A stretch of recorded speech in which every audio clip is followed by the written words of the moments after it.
You may be wondering what happens when we do electrophilic addition to an alkyne. Alkynes are molecules that have the pi electrons available. In fact, it has more pi electrons available. And so we can expect similar reactivity in these cases. So let's look at one of these reactions.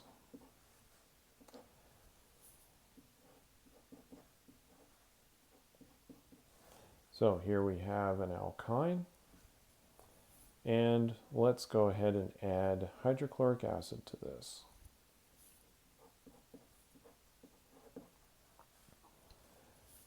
So when we do that, we're going to protonate first.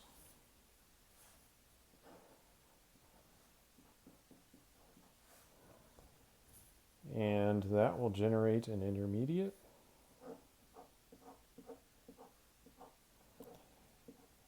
Now we would have a choice on where to put the positive charge. We could put it out here, or we could put it here. In this case, it has resonance stabilization capabilities. So we're going to put the positive charge where it's most stable, not out on a primary carbon.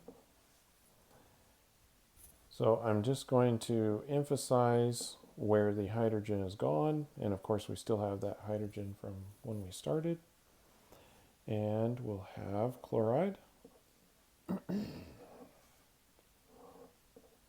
It's going to come in and attack that carbon right there.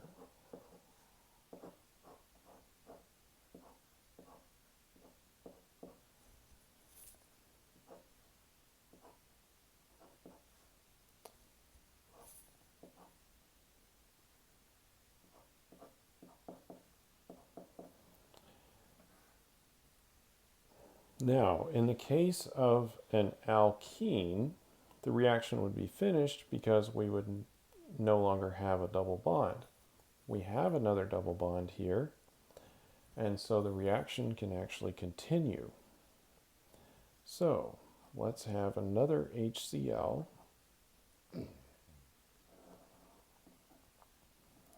And protonate that. Now, the question is going to become, where does the second chloride add? Does it add on the same carbon as the original chloride, or does it add to this one? Well, it actually adds to the same chloride, or the same atom as the chloride did. And we'll just draw a little resonance structure to show why.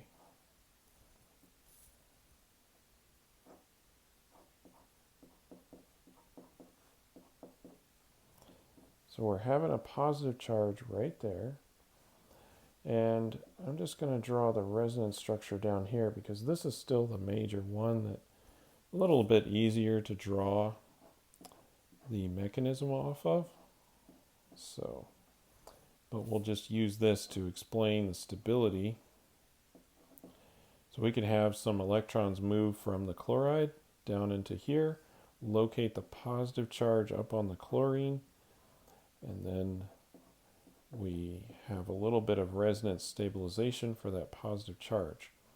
In addition to the fact that we have a benzene ring over here, which can also have resonance structures. But this would be the more important one. All right, now that we have this structure here, we'll have our chloride come in, coordinate with the bond, and we'll make our product, which is the product that has the chlorines on the geminal substitution. So geminal is same carbon, just like this. So we'll make both of them on the same carbon.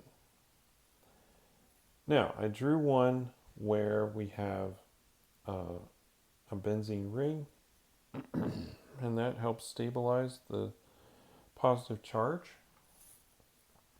What would happen if we don't have that benzene ring to stabilize for us? So let's go to a much simpler alkyne, which is just the propyne here. And let's go ahead and add HBr to it. I'm not going to necessarily draw the entire mechanism out because it's quite similar, but I will draw a transition state here to help identify what's happening or what can happen in these cases, especially when we don't have some stabilization to help us out from the aromatic ring. So we're going to have a HBr kind of line up here and do a little bit of a coordination with the pi structure. And we've also got some bromine in the solution hanging around because this is a strong acid, so there will be some Br negative there. And when this is coordinating, this will tend to associate the proton closer to this carbon and a little bit less to that one. Just again, Markovnikov addition, we want the positive charge to be on the more stable carbon. So we'll have a reaction there with this bromine, comes in and coordinates, and then we can generate this intermediate right here where the bromine is there, double bond, and then we'll draw in the hydrogen that actually ends up on that carbon there. And then, of course, after we've made this intermediate, we can still get the stabilization from a resonance structure like this. And so the rest of the reaction is very similar to this structure, and it proceeds much quicker. But that first little bit might need to be helped with a pre-coordination complex here.